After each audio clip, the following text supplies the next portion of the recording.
Bismillahirrahmanirrahim. Assalamualaikum warahmatullahi wabarakatuh. Alhamdulillahi rabbil alamin. Wassalatu wassalamu ala ashrafil anbiya'i wal mursalin. Nabiina Muhammadin wa ala alihi wa sahbihi ajma'in. Ashhadu an la ilaha illallah wahdahu la syarika lah. Wa ashhadu anna Muhammadan abduhu wa rasuluh. اللهم لا سهل إلا ما جعلته سهلا وأنت تجعل الحزن سهلا إذا شئت. اللهم لا علم لنا إلا ما علمتنا إنك أنت العليم الحكيم. اللهم فقهنا في دينك وعلمنا ما ينفعنا وارزقنا إخلاصا في القول والعمل وزدنا علما يا أرحم الراحمين. يا معلم آدم علمنا ويا mufahhim Ibrahim wa Sulaiman fahimna. Baik, kita lanjutkan terhadap syarah kitab Tauhid yang ditulis oleh Imam Muhammad bin Abdul Wahhab bin Sulaiman At-Tamimi dengan kunyahnya Abu Ali yang wafat pada tahun 1206 Hijriah. Pada majelis kali ini kita akan membahas bab yang baru, yaitu bab al-khawfu minasyirki. Ya. Qala al-musannifu rahimahullah, babun, bisa dibaca babun, al-khawfu minasyirki, bisa juga dibaca babul khawfi minasyirki. Ya, kalau dibaca babun, maka khawfnya di dhammah. Kalau dibaca babu, ya, bukan babun, dibaca babu, maka khawfnya di kasroh. Jadi babul khawfi minasyirki. Ya. Dan ini yang lebih fasih. Babul khawfi minasyirki. Bab takut dari kesyirikan. Ya. Kita harus menjauhkan diri dari kesyirikan. Maksudnya adalah menjauhkan diri dari segala bentuk kesyirikan dengan menakuti kesyirikan tersebut. Ya. Kalau dikatakan takut terhadap kesyirikan ini musyrik enggak? Kan takut kepada selain Allah. Jawabannya tidak. Ya. Di antara takut kepada Allah, ya, bentuknya adalah takut kepada syirikan. Nah, juga takut kepada neraka. Allah berfirman, "Wattaqun narallati", ya, dan takutlah kepada neraka yang Allah sediakan untuk orang-orang yang kafir. Ya. Takut kepada neraka sama takut kepada Allah. Maksudnya karena Allah menyuruh tersebut, ya kita pun mengikutinya. Nah, jadi maksud bab ini adalah menjauhkan diri dari segala kesyirikan dengan menakuti kesyirikan tersebut. Kemudian apa korelasinya, apa hubungannya antara bab ini dengan bab yang kemarin? Bab man haqqaqa tauhida dakhalal jannata bighairi hisab. Siapa yang mentahqiq tauhid, menyempurnakan tauhid, ya, dia akan masuk surga tanpa hisab dan tanpa azab. Hubungannya, ya, jelas bahwa tidak mungkin tauhid seseorang itu sempurna, ya, tanpa dia menjauhi kesyirikan, karena syirik merupakan lawan dari tauhid. Ya. Tidak mungkin ada manusia yang bisa mentahqiq tauhid, ya, kalau dia tidak menjauhi segala bentuk kesyirikan. Ya, kita sudah bahas kemarin yang mencacati syirik, yang menafikan syirik ada tiga. Ya, afwan ya, maksud saya yang menafikan tauhid ada tiga. Yang pertama adalah syirik, yang kedua bid'ah, yang ketiga maksiat. Dan karena syirik menempati tempat pertama, maka wajib kita menakuti kesyirikan, ya, takut kepada kesyirikan. Ya. Kemudian kita bahas dulu apa itu syirik. Ya. Syirik itu ada dua pengertian, ya. Kalau kita menemukan kata syirik dalam hadis atau dalam ayat, maka bawa ke makna dua ini. Yang pertama bermakna umum, ya. Kalau disebutkan syirik bisa bermakna umum, ya, yaitu ja'lu syai'in min haqqillahi li ghairillah, ya. Menjadikan sesuatu dari hak Allah kepada selain Allah, ya. Hak Allah itu kemarin sudah dibahas di usul salasah, ya, bisa dirujuk kembali, dan di Qawaidul Arba sudah kita jelaskan juga. Ya. Hak Allah itu kan ada dua, hak fil ma'rifah wal isbat, ya. Yang kedua, hak fil iradati wat talab, ya. Hak dalam ma'rifah dan isbat. Apa itu ma'rifah? Ma'rifah itu mengenal, ya, mengenal mengenal Allah. Isbat itu menetapkan. Nah, dari hak ini lahirlah atau diambil, ya, tauhid rububiyah dan asma wa sifat. Ya, kita mengenal perbuatan-perbuatan Allah dan mengenal nama-nama dan sifat-sifat Allah. Ya. Nah, kemudian dari hak iradah wa talab, nah, terdapat apa, tauhid uluhiyah. Kita mentauhidkan Allah dari peribadatan. Ya. Jadi itu makna umum, menjadikan sesuatu dari hak Allah kepada selain Allah. Apa saja hak Allah yang tadi kita sebutkan, misalnya kita meyakini ada orang lain, ada makhluk lain yang bisa menurunkan hujan misalnya. Ini kan hak Allah. Allah yang berhak menurunkan hujan, Allah yang bisa. Maka ketika kita sudah meyakini hal itu, kita sudah terjatuh kepada kesyirikan, ya, syirik dalam rububiyahnya. Atau kita meyakini bahwa ada makhluk yang memiliki sifat pendengaran yang luar biasa, sempurna, ya, sampai dia jaraknya di luar negeri bisa mendengar orang yang sedang membicarakannya, misalnya. Nah, ini kita juga telah menjadikan sesuatu dari hak Allah karena Allah saja yang maha mendengar, ya. Tapi kita nisbatkan kepada makhluk lain, kita sudah terjatuh dalam syirik asma wa sifat, ya. Kemudian misalnya kita mencintai makhluk, ya, makhluk lain lebih dari mencintai Allah, bahkan sama misalnya. Ini kita sudah jatuh ke syirkul ibadah, ya, karena mahabbah itu ibadah. Ini yang pertama. Yang kedua, bermakna khusus. Apa itu bermakna khususnya? Yaitu ja'lu syai'in minal ibadati li ghairillah. Menjadikan sesuatu dari ibadah untuk selain Allah. Ya.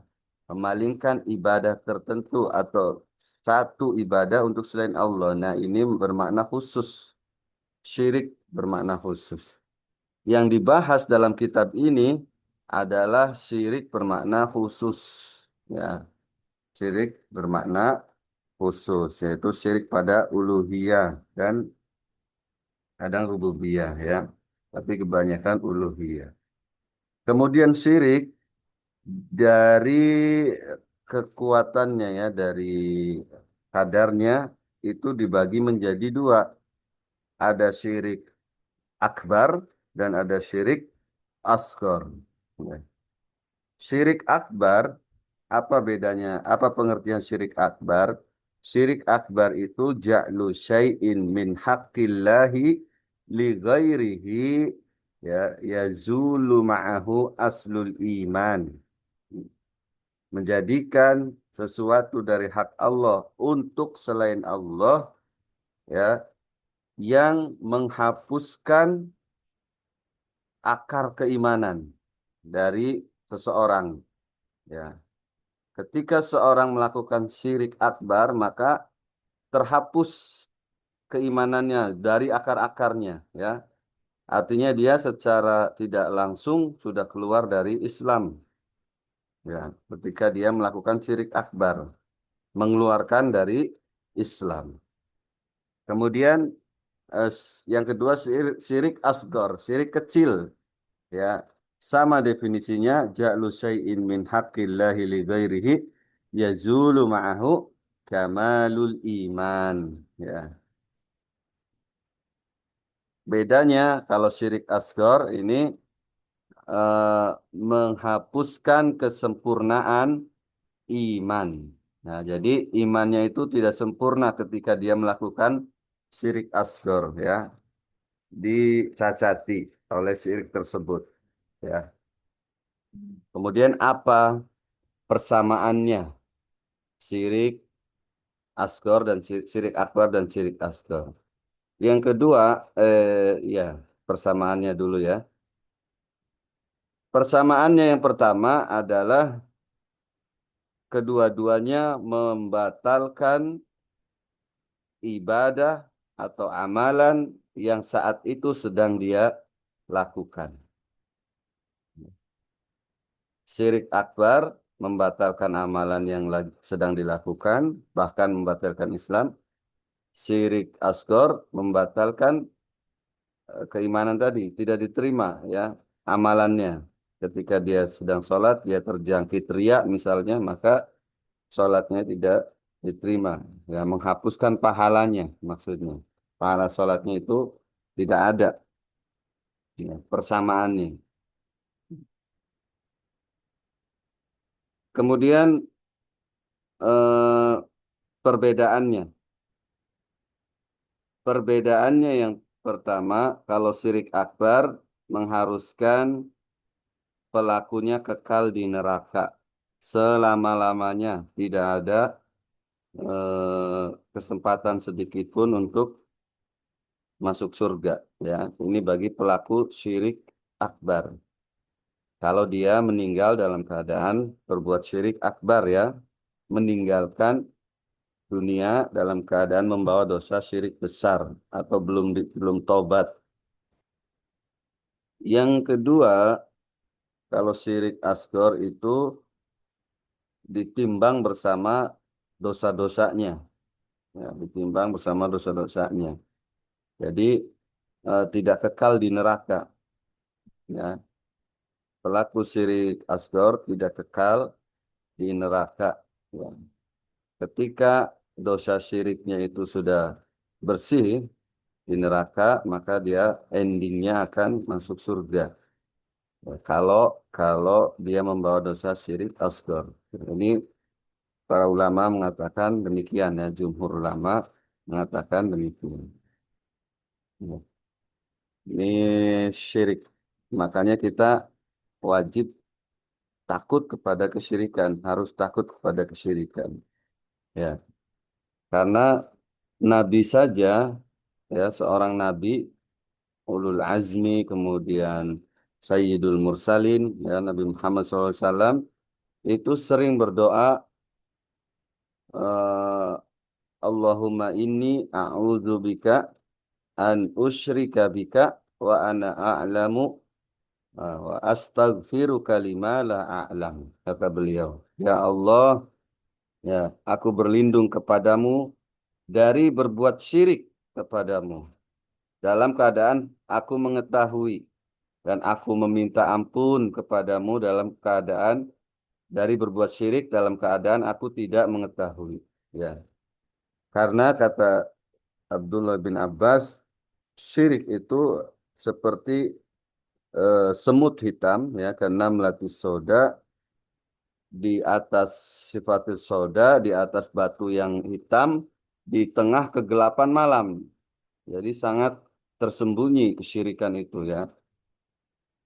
Orang yang merasa aman dari syirik ini orang yang tidak tahu, ya, orang yang kurang ilmu, orang yang merasa aman dari syirik. Nabi Muhammad saja berdoa seperti itu, ya. Makanya kita harus banyak belajar. Tidak cukup belajar tauhid itu tidak cukup setahun, tidak cukup 2 tahun, terus harus diulang-ulang. Ya, karena bisa jadi kita terjerumus dalam keadaan kita tidak tahu. Ya. Seperti apa misalnya? Seperti kita mencintai anak, mencintai suami, mencintai istri, ya, melebihi cinta kita kepada Allah, ini kesyirikan. Ya, melebihi cinta kita kepada Allah. Nanti akan dibahas di tempatnya ya, ada di kitab ini. Ini kesyirikan. Dan jarang orang mengetahui ini. Ya. Orang-orang tahunya mengesahkan Allah, tidak menyembah selain Allah, itu sudah selamat. Tahunya mereka seperti itu secara mujmal saja. Ya, kebanyakan orang tahunya secara umum, global. Tapi secara mufassal dia tidak tahu, secara rinci. Ya, dia tidak tahu. Ya, bahwa di setiap harinya, setiap detiknya, syirik itu selalu mengincar dia. Ya, perbuatan syirik dan setan selalu ingin menggelincirkan manusia agar berbuat kesyirikan. Dalam tawakal, dalam berdoa, dalam berharap, ya, kadang kita jatuh. Ya. Makanya kita harus takut kepada yang namanya kesyirikan. Ya. Dengan belajar terus dan kita menghindari. Ya. Kalau sudah tahu, kita amalkan, praktekkan dengan menghindarinya. Ini babnya ya, judul babnya dan kaitannya dengan bab yang kemarin. Kemudian qala al-musannif rahimahullah, penulis mengatakan dalil ya, dalil pertama ya, wa qaulullahi ta'ala, firman Allah Subhanahu wa taala, innallaha la yaghfiru ayyushraka bihi wa yaghfiru ma duna dzalika liman yasha. Sesungguhnya Allah tidak mengampuni dosa syirik, ya, dan Allah mengampuni dosa di bawah level kesyirikan bagi yang Allah kehendaki. Hmm, bagi yang Allah kehendaki. Maksudnya dosa syirik yang belum ditaubati, ya. Karena itu kita harus sering-sering meminta ampun, bertobat. Jangan-jangan kita sudah melakukan kesyirikan, baik syirik besar atau syirik kecil. Ya. Jangan sampai kita mati dalam keadaan membawa dosa syirik yang belum ditaubati, karena Allah tidak mengampuni. Jelas ayatnya ini surat An-Nisa ayat 48. Ya. Di sini maknanya umum, mau syirik besar, mau syirik kecil, Allah tidak ampuni. Dari mana diambil keumumannya? Dari nakiroh dalam konteks penafian. La yaghfiru. Allah menafikan ampunan dari kesyirikan. Di mana nakirohnya sudah dijelaskan ya di Qawaidul Arba, di kata ayyusroka, ya fi'il mudhari yusroka, kemasukan an, masdariyah namanya. Maka ditakwil ke masdar, ya, muawwal bisorih, jadi isim muawwal bisorih. Maka kalau sudah ditakwil menjadi innallaha la yaghfiru syirkan bihi. Ya, ini saya kasih tanda kuning. Ya, ini nanti menjadi syirkan bihi, menjadi nakiroh dalam konteks penafian, maka bermakna umum. Syirik apa saja, mau syirik besar, mau syirik kecil, mau syirik ilhad, mau syirik wasaid, ya, mau syirik di rububiyah, mau syirik di semuanya tidak Allah ampuni, ya. Dan Allah mengampuni dosa di bawah level syirik karena ada dosa yang selevel dengan kesyirikan, yaitu dosa kekufuran. Allah juga tidak ampuni dosa kekufuran, ya. Seperti apa? Seperti meyakini ada hukum yang lebih bagus dari hukum Allah, ada petunjuk yang lebih bagus dari petunjuknya Muhammad SAW. Ya, seperti apalagi meragukan kebenaran Islam, menginjak Al-Quran misalnya. Ini kekufuran, ya, tapi bukan kesyirikan, tapi kekufuran. Levelnya sama, bobotnya. Allah tidak ampuni. Ya. Dan banyak mengolok-olok agama, menjadikan agama sebagai bahan candaan. Ya, ini juga kekufuran, istihza biddin. Ya, maka kita harus takut karena syirik tidak diampuni. Tapi dosa apapun sampai kesyirikan, kalau bertobat itu Allah ampuni. Ya. Yang dimaksud dalam ayat ini jangan dipahami kita sudah kalau berbuat syirik udah nggak ada peluang masuk surga. Jangan dipahami seperti itu. Maksudnya kalau seorang itu mati dalam keadaan membawa syirik, kan sudah dijelaskan di hadis kemarin dalam riwayat Tirmizi dari Anas bin Malik, ya ibna Adam, ya lau ataitani bi kurabil ardi khotoya, summa laqitani, ya. Kemudian engkau datang kepadaku, maksudnya datang kepada Allah, ya sudah meninggal dalam keadaan tidak berbuat syirik. Nah, seperti itu. Nah, artinya tidak membawa dosa syirik. Ya. Wallahu alam bishawab ya. Jadi jangan dipahami seperti itu.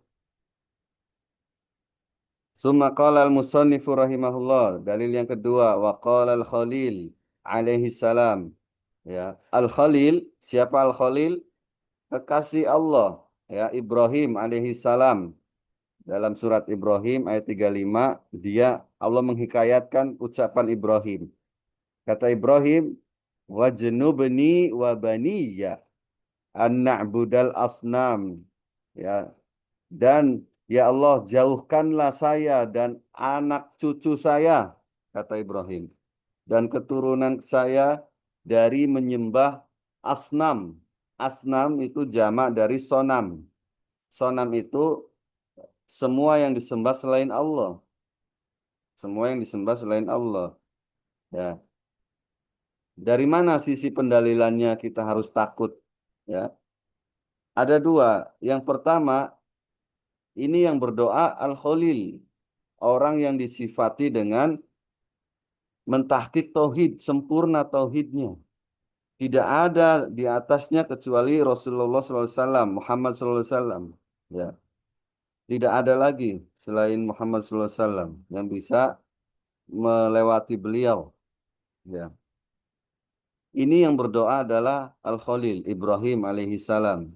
Ya, bagaimana dengan kita yang bukan disifati dengan sempurna tauhidnya? Ya. Tidak ada jaminan buat kita. Maka kita harus lebih takut lagi dari beliau alaihissalam. Ya. Harus lebih takut lagi kita dari beliau. Ya.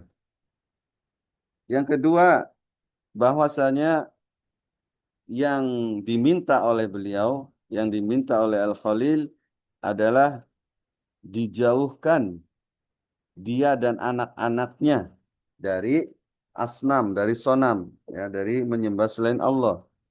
Ya. Jadi saking takutnya bukan hanya dirinya yang minta dijauhkan dari syirik, tapi anak keturunannya. Kita ini, ya, kalau kepada hal-hal yang buruk, biasanya orang tua itu, biar saya saja, anak saya jangan, seperti itu ya. Ada ungkapan seperti itu. Kalau hal-hal yang buruk, biar saya saja, anak saya jangan. Nah, karena kita lebih mencintai anak cucu kita. Tapi dalam kesyirikan, saya juga jangan, anak cucu kita jangan. Nah, dalam hal kesyirikan, ya. Semuanya jangan jatuh kepada kesyirikan. Nah, maka kita harus takut. Ya, wallahu alam bishawab. Kemudian dalil yang ketiga, ya, wafil hadis, kata al-musannif rahimahullah, ya, akhwafu ma akhafu alaikum. Ini Nabi SAW yang bersabda, ya. Akhwafu ma akhafu alaikum syirkul asghar. Fasu'ila an faqala ar-riya. Ya. Ini hadis ini diriwayatkan oleh Ahmad, ya, dalam musnadnya. Diriwayatkan oleh Ahmad dengan sanad yang hasan. Dalam Tirmizi juga, ya. Ya di Ahmad saja ya. Hadis ini diriwayatkan oleh Ahmad. Kata Nabi SAW, akhwafu, yang paling saya takutkan, kata beliau, atas kalian adalah syirkul asgor. Ya, syirik kecil. Di sini diambil bahwa syirik itu dibagi menjadi dua. Ada syirik akbar, ada syirik asgor. Dalilnya ini, hadis ini. Ya, yang paling saya takutkan atas kalian adalah syirik kecil. Ya, jadi pemahaman kebalikannya adanya syirik besar. Ya, bahwa mafhum mukhalafahnya kalau begitu ada syirkul akbar, ada syirik besar. Ya. Maka ditanya, para sahabat bertanya, apa itu syirik asgor? Nabi menjawab, ria. Syirik asgor adalah ria. Ya. Apa itu syirik asgor yang ria? Ya, maksudnya apa itu ria yang merupakan syirik asgor? Ya, kan? Ria yang merupakan syirik asgor adalah ria seperti orang yang sholat misalnya. Dia setiap hari sholat untuk Allah, bukan untuk manusia. Ya, dia sholat untuk Allah. Kemudian di satu sholatnya, dia mendengar suara si fulan atau dia mengetahui bahwa ada seseorang, ada si fulan, ada si fulana, dia membaguskan sholatnya dengan tujuan ingin dipuji. Nah ini ria, syirik, syirik asgor. Ya. Dan seasgor-asgornya syirik, sekecil-kecilnya syirik, butuh amalan yang luar biasa untuk menandinginya nanti di mizan, di timbangan. Ya. Ini si ria yang syirik kecil. Ya. Dia memang setiap hari baca Quran, nggak ada si fulan atau ada si fulan dia baca Quran, tetapi ketika satu hari ada si fulanah misalnya, dia tiba-tiba ingin membaguskan bacaannya. Tujuannya agar dipuji. Ingin melancarkan bacaannya, tujuannya ingin dipuji. Nah, ini yang syirik kecil, ya. Dan ini membatalkan pahala yang sedang dia kerjakan. Ada ria yang merupakan syirik besar. Apa contohnya? Orang ini nggak pernah sholat. Orang ini nggak pernah sholat sama sekali. Ya, tiba-tiba ada si fulan berkunjung ke rumahnya, dia sholat supaya dia tidak dikatakan yang macam-macam. Misalnya si fulannya itu si ustadz ya, ustadz berkunjung main ke rumahnya. Nah, tiba-tiba dia sholat. Berarti dia dari asal sholatnya untuk si ustadz, bukan untuk Allah. Nah, ini syirik besar. Ya. Hati-hati ya.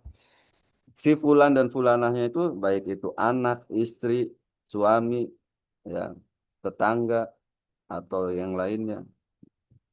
Maka lawan terus ketika ada perasaan seperti itu di hati kita ya. Ini ria. Ya, ria ini syirik asgor, ria yang saya sebutkan tadi. Dan sisi pendalilannya di sini, Nabi takut kepada kesyirikan meskipun syiriknya kecil. Yang kedua, yang dikhitab oleh Nabi, yang diajak bicara oleh Nabi, siapa? Orang-orang yang dijamin masuk surga sekali berabu Bakar, Umar, Uthman, Ali, Abdurrahman bin Auf, ya, Talha bin Ubaidillah, Sa'id bin Zaid, kemudian Sa'ad bin Abi Waqqas, ya, Abu Ubaidah Al-Jarrah. Ini orang-orang yang luar biasa yang dikatakan dijamin masuk surga, ya. Abu Bakar fil jannah, Umar fil jannah. Ini Nabi takut kepada mereka. Ya. Yang dikhitab oleh Nabi itu bukan orang-orang seperti kita, ya. Disaksikan oleh Allah Subhanahu wa taala, ya, bahwa Allah berfirman dalam Al-Hasyr itu ya atau dalam surat At-Taubah Allah mengatakan bahwa minal muhajirin wal ansar walladzina tabauhum bi ihsan radhiyallahu anhum, ya Allah ridho kepada mereka, ya, golongan muhajirin dan ansor, Allah ridho kepada mereka. Ini saja Allah Nabi SAW takut, ya. apalagi kepada orang yang seperti kita, ya, yang jauh zamannya dari Nabi SAW. Maka hendaknya kita merasa takut, ya, dan merupakan kebodohan orang yang menganggap dirinya itu tidak terkena ria. Ya. Itu kebodohan menganggap dirinya ini ikhlas. Ini kebodohan. Ya. Para ulama menuduh jiwa-jiwa mereka, ya, yattahimu an-nufusakum nufusahum birya. Ya. Menuduh jiwa mereka bahwa mereka telah melakukan ria. Para ulama seperti itu. Karena ria ini penyakitnya orang ahli ibadah, ahli ilmu. Ya, ini penyakitnya ria. Maka cari ria itu di masjid banyak. Mencari ria itu di masjid, ya, di kajian-kajian itu banyak. Kalau nyari ria di tempat-tempat maksiat nggak ada. Ya. Wallahu a'lam bishawab.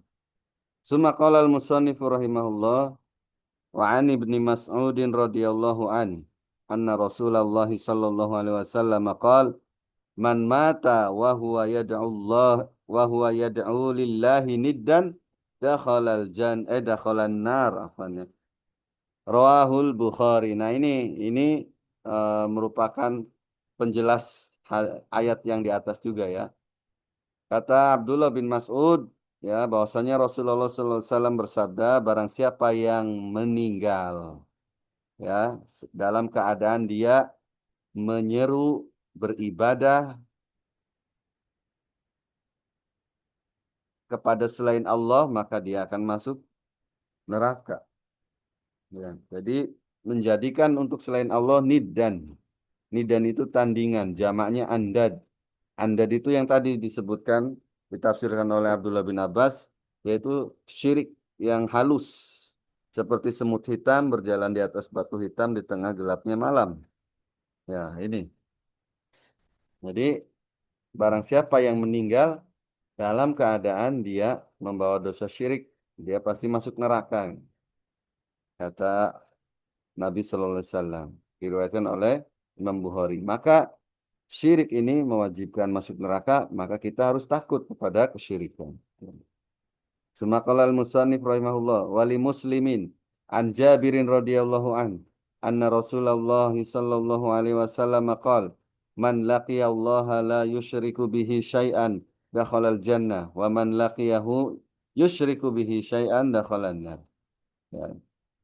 Diriwayatkan oleh Imam Muslim dari Jabir bin Abdullah radhiyallahu an bahwasanya Rasulullah sallallahu alaihi wasallam bersabda, barang siapa yang berjumpa dengan Allah. Apa maksudnya berjumpa dengan Allah? Yaitu maksudnya dia mati karena nggak mungkin orang yang belum mati ya bisa menghadap Allah Subhanahu wa taala.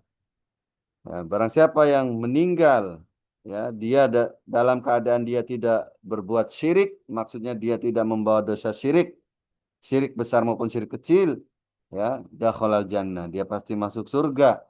Ya, dan barang siapa yang berjumpa dengan Allah Subhanahu wa taala dalam keadaan dia membawa dosa syirik, ya, dia akan masuk neraka. Ya, sudah dijelaskan bahwa kalau syirik besar itu mutlak harus masuk neraka, ya, karena Islamnya hilang dan kekal, takbid. Ya, kalau syirik kecil bukan takbid, ya, tetapi eh, takmid. Ya, kalau sudah bersih dosa-dosanya maka dia akan diangkat atau kalau dia dapat syafaat atau kalau dia diampuni, ya. Wallahu alam bishawab. Maka kita harus takut, ya, kepada kesyirikan tersebut, ya.